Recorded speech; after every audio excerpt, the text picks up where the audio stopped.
would you recommend for people who are feeling really stressed and they know they need to start making changes but they're not quite sure where to go? Well, there's always the obvious ones like meditation or becoming mindful, emotional freedom technique, tapping technique, I'm sure you've heard of that.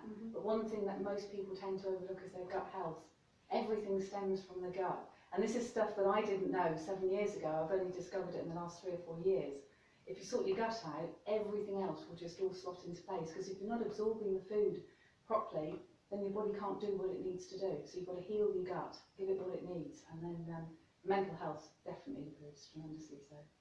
So what are the sort of things for good gut health, if you like? Oh, it's my passion at the moment. Well, first of all, you've got to heal the gut lining, and you can heal that by, if you're not a vegetarian, bone broth is absolutely fantastic. It's got all of the nutrients that you need to repair any damage.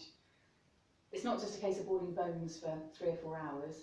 It's 24 to 72 hours. Wow. And it needs to be not necessarily organic bones, but grass-fed bones that have been reared properly. Organic's the easiest to get, but you need to make sure that it's grass-fed as well. Fermented vegetables, probiotics are brilliant. Fermented vegetables are actually better than the probiotics because you get a far wider, diverse range. Probiotics are great short-term if somebody's had a course of antibiotics or something, which is so common nowadays.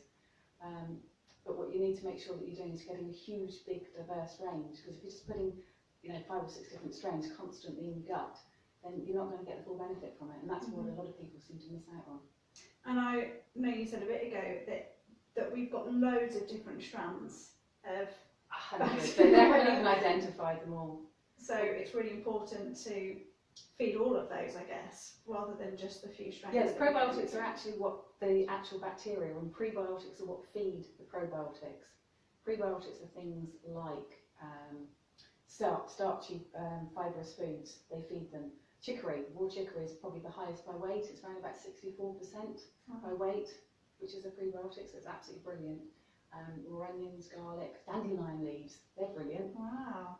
So trying to include all of those in with what you're eating definitely helps, because there's no point in just eating lots of probiotics. You need to make sure you're feeding them properly.